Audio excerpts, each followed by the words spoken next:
Vean, este es un asunto que en principio parece muy particular o muy sencillo de explicar como un fallecimiento en una celda. Sin embargo, este caso tiene una connotación que le preocupa muchísimo al organismo de investigación judicial y que a mí me parece oportuno y conveniente que ustedes la conozcan. Es un tema respecto del cual nunca debería hablar la policía judicial, pero está sucediendo por situaciones absolutamente externas a nosotros. Es el tema del hacinamiento en las cárceles del organismo judicial. Las cárceles nuestras están previstas solo para recibir detenidos por periodos cortos, o sea, personas que están siendo sometidas a la solución de su situación jurídica, pasan por nuestras celdas mientras se realiza una audiencia o mientras se realiza un juicio. Eso significa que es en principio impensable que una persona esté en bajo nuestra custodia por más de 24 horas o por más de 48 horas.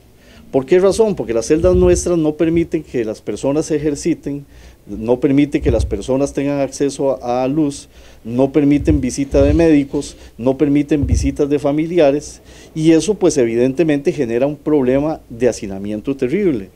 Incluso les comento que al día de hoy en la mañana habían más de 70 personas detenidas en las celdas judiciales aquí de San José. Entiendan ustedes que las celdas nuestras se abarrotan de tal manera que las personas que están ahí aprendidas pues reaccionan de distintas maneras y generalmente de manera muy violenta, tienen mucho estrés, requieren más atención y eso provoca un predicamento muy importante al OIJ porque nosotros no podemos atenderlos porque nosotros no tenemos una cárcel, nosotros tenemos áreas de custodia pasajera, áreas de tránsito, áreas en las que las personas solo pueden estar ahí mientras se realiza un juicio. Yo les comento esto y probablemente luego, si tenemos oportunidad, yo les voy a dar más datos, porque esto se está convirtiendo en una bomba de tiempo, porque el Ministerio de Justicia no tiene capacidad de recepción de detenidos. La persona que es sospechosa de haber cometido el homicidio ayer está en las celdas de Limón desde el 7 de febrero, imagínense ustedes, hoy es 19 de febrero, imagínense ustedes que eso sucedió cuando ya tenía 11 días de estar ahí, 11 días en las condiciones que le señalo, ¿verdad? Sin alimentación adecuada, sin duchas adecuadas, sin posibilidad de hacer ejercicio, sin visitas, sin médico, sin contacto externo, y obviamente pues la situación se pone realmente muy complicada. Eso sucede en todo el país y sucede adicionalmente que el OIJ lo que hace es presentar recursos de habeas corpus ante la Sala Constitucional para que la Sala obligue al Ministerio de Justicia a recibir los detenidos. El resultado de estas gestiones es absolutamente nulo. Solo en San José este año hemos presentado 44 habeas corpus a favor de detenidos. Y cuando les digo 44 no es uno por cada detenido, a veces presentamos uno por 10, 12, por 20 detenidos, porque un juez les impone prisión preventiva y no hay dónde llevarlos. No sé cuál es la razón, si es que el Ministerio de Justicia no tiene suficiente capacidad o no ha tomado las determinaciones que corresponden para que esto sea fluido, y adicionalmente pues entonces nos está trasladando a nosotros la responsabilidad de que las personas prácticamente cumplan sus condenas aquí en el OIJ. Y en el OIJ, en ninguno de los edificios nosotros tenemos condiciones para hacer eso. Yo les comento esta situación porque lo que pasa aquí, lo que pasó en Limón, es tan sencillo como que había una persona que estaba detenida desde el 7 de febrero, que es identificada con los apellidos Aragón Castillo, Justin Steven se llama Aragón Castillo. A esa persona nosotros tuvimos que ponerla en la misma celda que a Jonathan López Brenes, que es la víctima del homicidio, y la razón por la que tuvimos que colocarla ahí es porque se había generado una riña en otra de las celdas. Hoy empezaba en Limón el juicio contra una organización criminal de unas personas de apellido Brownigan, y las celdas de Limón, que son relativamente pequeñas, tenían 20 o 30 personas. Estas dos personas, cuyos nombres les he señalado, tenían problemas de naturaleza psiquiátrica. Y cuando hay una persona que tiene esa condición, nosotros no podemos mezclarlas con el resto de detenidos. Eso provocó que en el caso de Jonathan López Brenes, nosotros lo pusiéramos con Aragón Castillo, que es el sospechoso derecho, y corrijo porque el que tenía problemas psiquiátricos era el fallecido.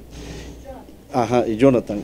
Durante la noche, el sospechoso de la comisión del homicidio, pues lo agredió, lo asfixió, lo golpeó y acabó con su vida. ¿Qué sucede en las celdas del OIJ? Las celdas del OIJ son oscuras porque las personas tienen que descansar. Nosotros no las podemos tener iluminadas 24 horas porque eso es una tortura. Tenemos cámaras en todas, pero nosotros no tenemos la capacidad operativa que tiene el sistema penitenciario bajo ninguna circunstancia. Nosotros tenemos entre 2 y 4 custodios que tienen que atender 30 o 40 personas que están en las cárceles del organismo de investigación judicial.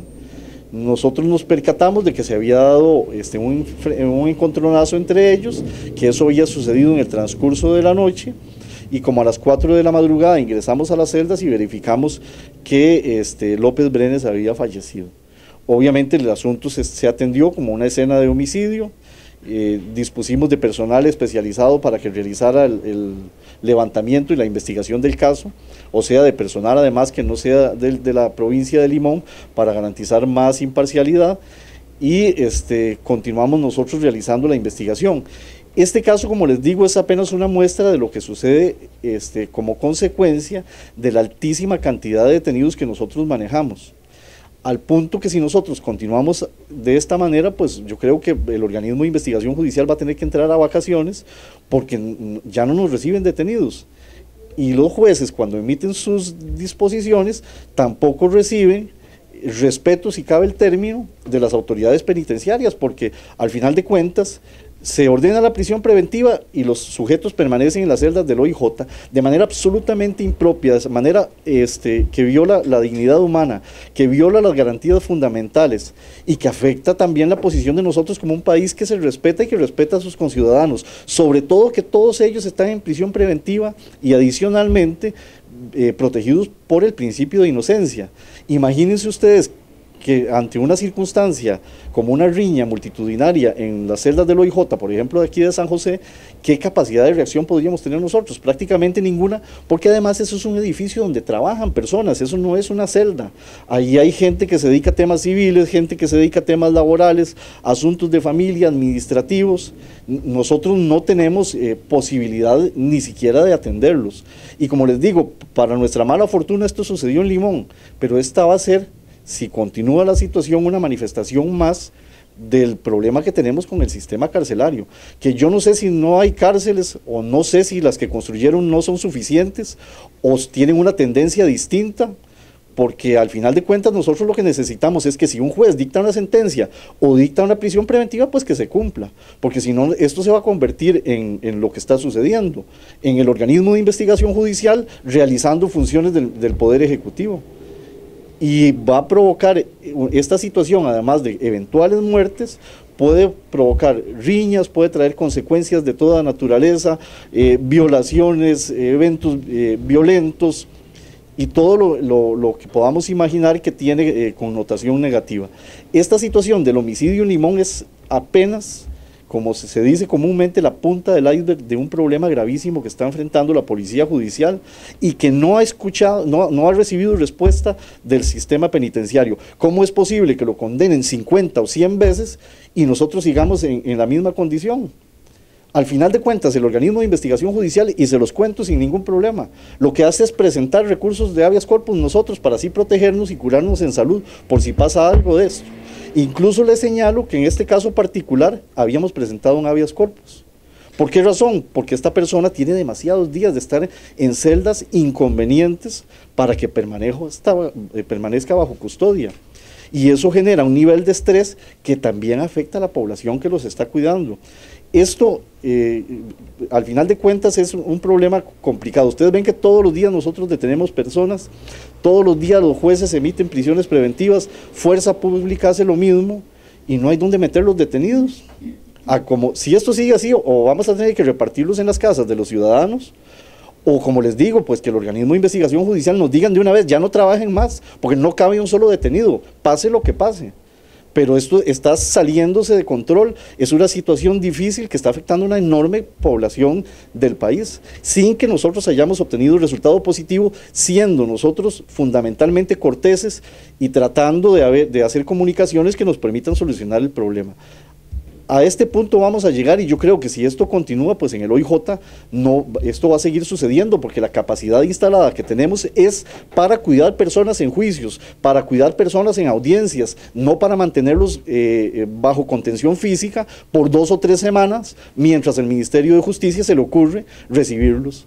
Y eso, por eso les decía que es apenas una muestra de lo que está sucediendo y que yo quería comentárselos porque el homicidio fríamente señalado es simplemente un número más, pero esto que suceda en una institución pública no es conveniente, no es adecuado y merece una explicación, y yo les estoy dando a ustedes con toda claridad qué fue lo que sucedió y por qué está sucediendo eso. Vamos a las consultas, Joel. Don Walter, ahora usted hablaba de que hay 70 personas aquí en San José, no sé si tiene la capacidad, si nos puede decir la capacidad de cuántas personas pueden estar. Tal vez el número que les di no es el más preciso, son mucho más de 70 entre los dos circuitos. Las celdas tienen una capacidad relativa, es que las celdas de nosotros no son para tener gente detenida. Nosotros somos el organismo de investigación judicial, le da apoyo a los tribunales para que los tribunales puedan hacer los juicios. Si viene una persona detenida, el tribunal nos dice, vayan y lo traen, le dan de desayunar, lo suben al estrado judicial y yo resuelvo y lo devuelvo. Y si el juez dicta prisión preventiva, pues de inmediato nosotros lo trasladamos a una celda. No es la capacidad, es que como cada vez va entrando más gente, llega el momento en que prácticamente vamos a tener nosotros que hacer una cárcel, ¿verdad? Porque el Ministerio de Justicia no responde, no hace absolutamente nada. Y esto pues lo que provoca es que hablemos de un tema que es impropio del OIJ, hacinamiento carcelario en la policía judicial. Eso digamos, no es tanto el tema de cuál es la capacidad, es que nosotros no tenemos diseño para que haya gente ahí detenida más allá del periodo establecido. La Sala Constitucional nos dijo que hasta 5 días, sin ningún criterio técnico, sin explicaciones y sin señalar por qué. 5 días sin sol, 5 días sin visita, 5 días sin médico, 5 días sin ejercicio, 5 días sin entretención. Eso es lo que nos ha señalado y a mí me parece una perfecta barbaridad porque ahí tenemos seres humanos y personas que sufren y a los cuales el Estado no les está dando atención de ninguna naturaleza. Vamos con ella. Don Walter, usted dice que la capacidad es relativa y todo, pero no sé si, digamos, si todas las celdas tienen un tamaño diferente o cómo las... Vean, las celdas que nosotros tenemos no tienen ni siquiera camas. Nosotros les facilitamos colchonetas para que duerman. ¿Por qué razón? Porque cuando nosotros construimos una celda para el OIJ, no pensamos en que la gente deba dormir en las celdas del OIJ. Entonces no hay camas, lo que hay son bancas de concreto y muchos de ellos deben permanecer en el suelo con colchonetas que nosotros les facilitamos. ¿Cuántos caben? Los que tengamos que meter porque no los podemos dejar libres. Y entonces nosotros estamos asumiendo el papel de justicia, porque mientras esto siga sucediendo, nosotros los vamos a mantener bajo contención física, hasta que esto reviente. Pero las celdas nunca fueron pensadas ni diseñadas, no son celdas grandes, no tienen sistemas de iluminación adecuados, no tienen sistemas de ventilación, la cantidad de duchas que tienen es absolutamente mínima, porque nunca fueron pensadas para eso. ¿Es un problema de este año o ya desde el año pasado? Esto tiene por lo menos 3 años, pero se ha agravado de manera absolutamente atroz en los últimos meses. Yo diría que en los últimos 12 meses esto está estallando, ¿verdad? Don Walter, ¿tiene el dato de, diferentemente, la forma en que murieron estas personas? Porque ya hay otro caso hace meses en Santa Cruz, el dato de personas que hayan muerto dentro de las celdas del terreno. Se los podríamos conseguir, la mayoría son por suicidio. Hasta donde yo tengo memoria, este es el único por homicidio. Entonces, más bien es el primero en este año. En este año y en los últimos 5 años, me atrevería a decir, por homicidio en el OIJ, ¿verdad? Casi todos son suicidios. Por eso le decimos el caso del motivo, independientemente de... Sí, el dato no lo tengo en la memoria, pero se los podríamos conseguir. Finalizamos con Alejandra Portillo. Don Walter, a este muchacho, a Justin, que ahora es el sospechoso de la muerte, ¿por qué lo habían detenido? Él estaba detenido por desobediencia Y este era el que estaba detenido desde el 7 de febrero. Ajá. ¿Y Jonathan, por qué? Él estaba por agresión con arma y estaba detenido desde el sábado 17. Ajá. Ujú. ¿Qué fue el motivo que Aragón tuvo para atacar a López? No sé si era... No se ha establecido, ellos estaban solos en la misma celda y de acuerdo con lo que nosotros visualizamos, se avanzó en contra suya y lo golpeó y acabó con su vida. ¿Y lo tosió con las manos? ¿O utilizó algún tipo de...? La revisión externa del cadáver nos dice que tiene muchos golpes, sobre todo en cara, y algunos signos de estrangulamiento. Finalizamos ahí.